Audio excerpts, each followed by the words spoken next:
Hello everyone! So, it's been a while since my first video, but in that, I finally finished my whole group of Winx BJDs, which you can see in this photoshopped group shot. There isn't a real group shot, because they were never all in a room together, because I sold them all as I was making them. Because of that, I never actually got to make any of the casual outfits we see on the show, so I've decided that before moving on to other transformations and characters, I want to make a basic Bloom doll for myself to keep that I can make some of those outfits for. Starting today with her classic Season 1 fit. Resi1 actually very generously sent me their BJD resin to try out, and I think this is a great opportunity for that. So let's just get her printed.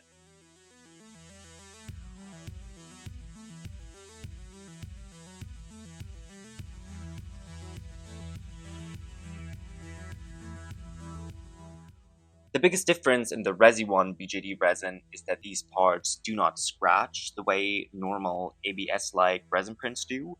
For comparison, this is printed with a common resin. You can see that these parts immediately scratch up with friction.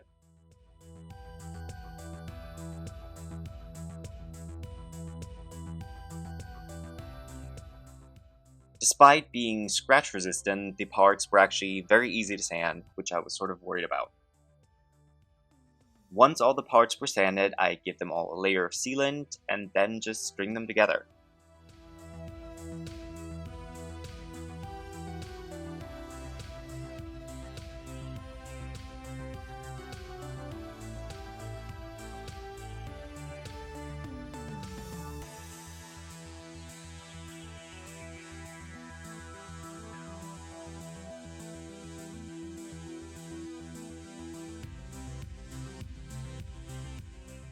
This doll definitely feels higher quality in terms of the material. Of course, that's reflected a bit in a higher price point, but if you are looking to make something really wear resistant that's going to last you, this is probably the best option on the market right now. Let's get started on the hair by making some wefts from this giant roll of nylon hair that I actually bought years ago for 50 euros. That's lasted me for quite a few projects and still seems to not shrink. For some reason I only filmed me making this one weft, but you get the gist. The next thing to do is actually prepare the parting, for which I need a thin mesh fabric and a little piece of cardboard wrapped in tape. I start by pinning the piece of mesh onto the cardstock piece, and then just covering both sides in Mod Podge.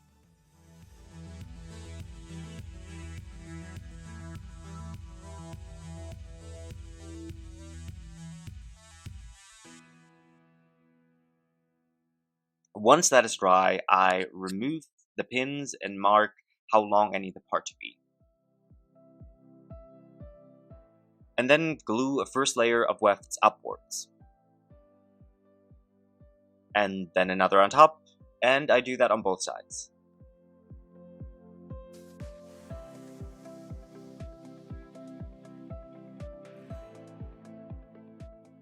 Once that is dried, I part it in the middle. Then I use a needle to take a small strand from one side and pull it to the other.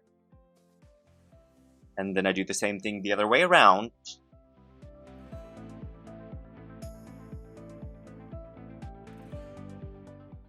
And you keep repeating that and you'll see this sort of thatched parting line look form, if that makes sense. And once you've done that for ages, you'll have a full part. I can now remove it from the cardboard and trim the edges, and then we can get started on the actual wig. I've already printed this wig cap, and I'm going to give it a quick paint job. Then I start by gluing one weft on the inside in the back, and then I just start going around the head with wefts.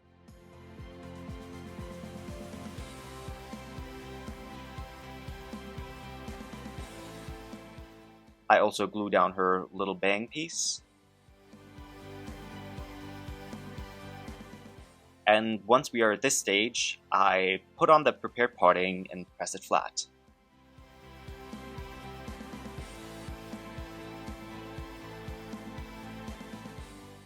Then I also lift it up and glue another weft on top to cover the glue stuff of the parting.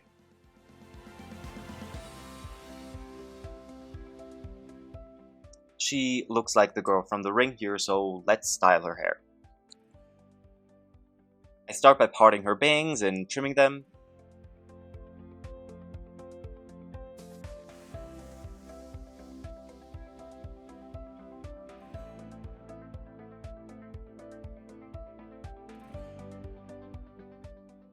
Then I just shape them with different heating tools and continue to trim and thin them out.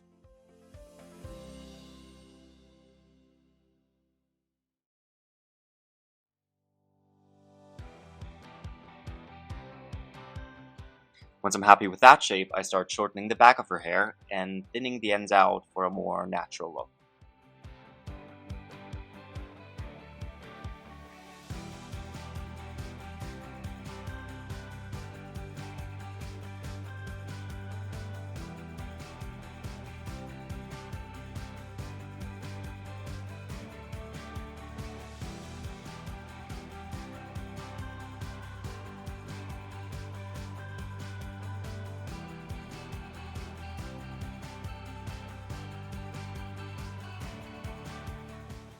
Then I give all of that a slight bump before I cut and style her little antenna thingy, hair stray thingy. I don't quite know what it is.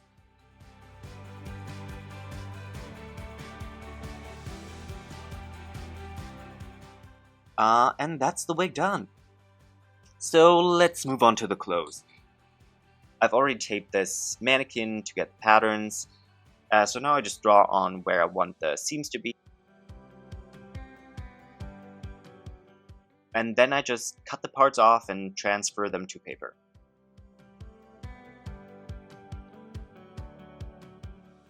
I also made a quick mock-up of the pants to make sure the fit is right, and I'm quite happy with that, so let's get out the proper fabrics. I've cut out all the pieces here. I'll start putting them together by putting this lining fabric and one of the lower leg pieces good sides together and sewing on top. Then I trim that and flip it around.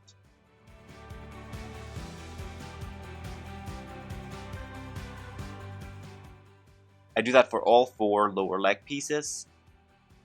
Then I connect them with their corresponding top leg piece by putting them good sides together, but I also wedge this folded darker piece of cotton fabric in between, because that's what she's got on her pants in the show, and then I sew over that.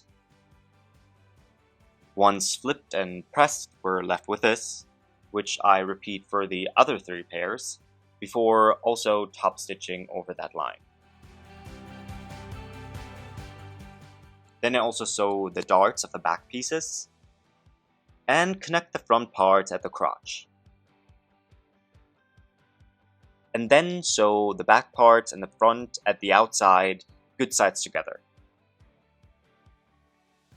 Then I take care of the top seam of the pants by layering another piece of lining on the good side and sewing over that.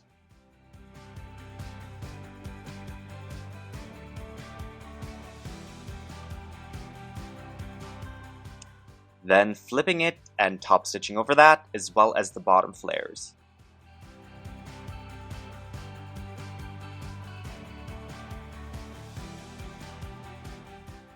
Then I go over to prepare the pockets by gluing around the edges. And once I've got 4 of those, I place them with a bit of glue stick and top stitch over them. And then I also add the crisscross detailing with this piece of string.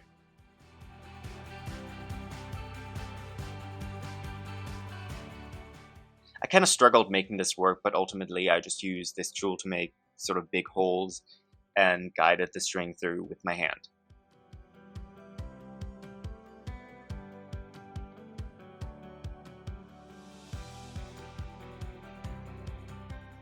Once that is done, I just sew the back pieces together and then finish by sewing the inside seam.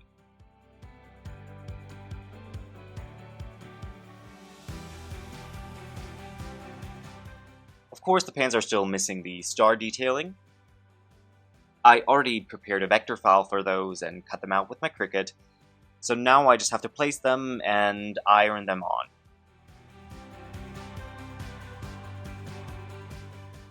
Then I just finish the pants by adding a snap in the back, and they're done. I've already cut out all the pieces for the shirt, but I'll start on the sleeves by gluing around the hemlines and stitching on top of them.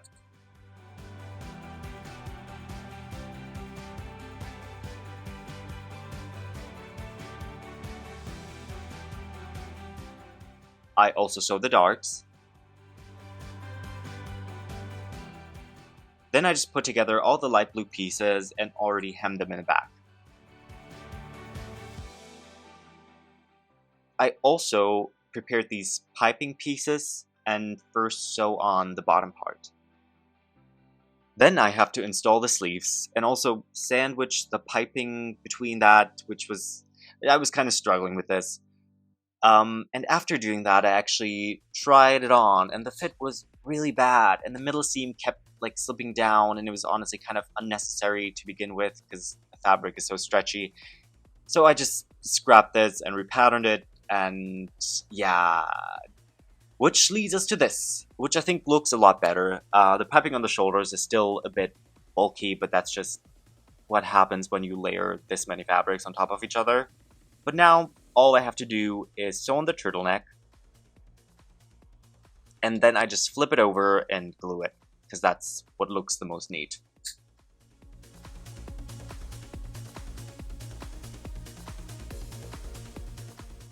I also installed a Velcro in the back, and the shirt is done. So let's get started on the face. As always, I like to begin by filling in the lashes with black acrylic, and then going back and forth between painting and scratching them until they look neat.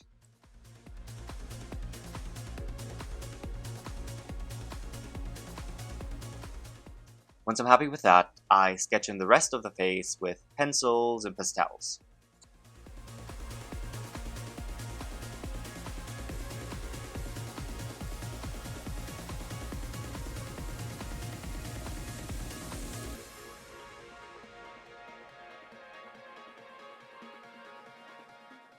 I have done quite a few of these faces now, but they still always stress me out, because these dolls take so much effort to make and so much time, and this is kind of what makes or breaks them in the end.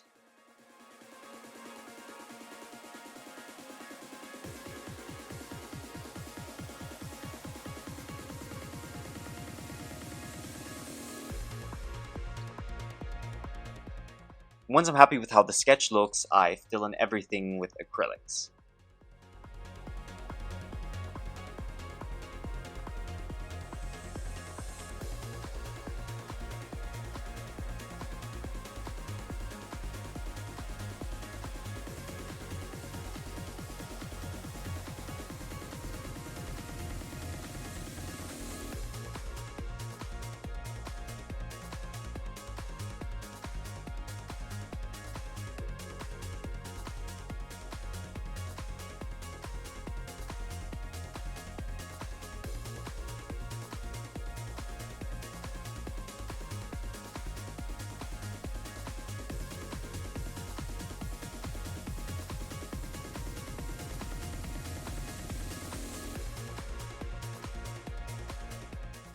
Then I blush her cheeks, nose, and forehead.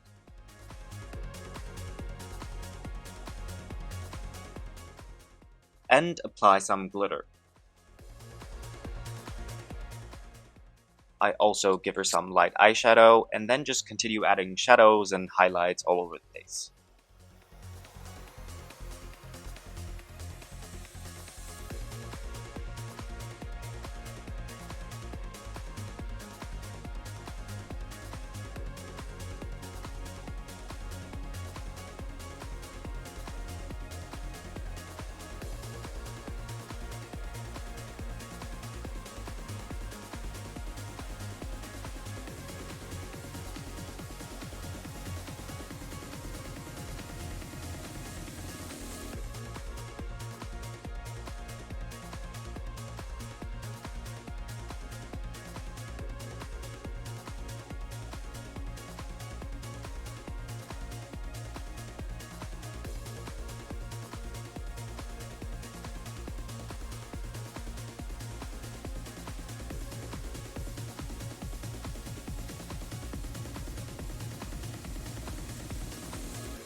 Then I sketch in her eye shines and fill them in with a couple layers of acrylics.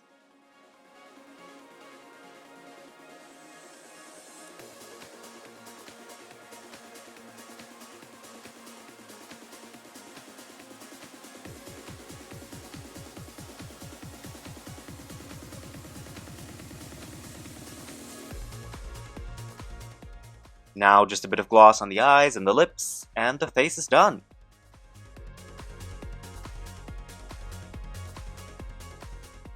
Now all we need to make are her wedges.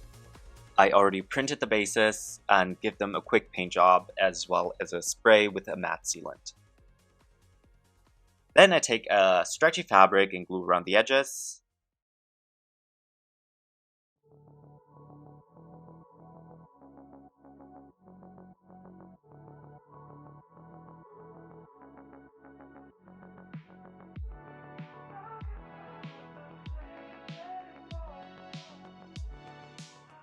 And then simply super glue them to the base.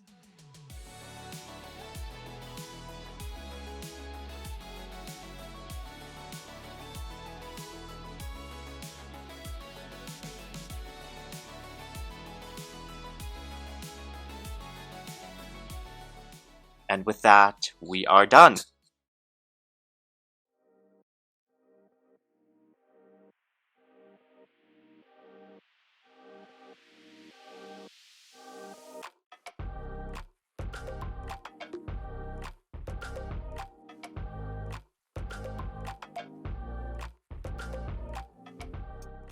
I'm actually really happy with how she turned out, and if you compare her to the first Bloom that I made, you can see that a lot has changed about these dolls, especially the sculpt is quite different now. I wonder how people feel about it. I'm sure some people would prefer the original one. That's fine. To be honest, I really underestimated how difficult this outfit was going to be to make, so it all took a bit longer than expected, but I am already working on the next project, which is not going to be Enchantix yet, which I know people are waiting for, but that is coming right after the next one, so it's not going to be too long of a wait. So yeah, I'd love if you stuck around for that and subscribed, and yeah, let me know in the comments what other Bloom outfits you'd like to see. I'll probably make some shorts on here or on my Instagram, which is linked below for more frequent updates. But yeah, thank you for watching, and hopefully I'll see you next time.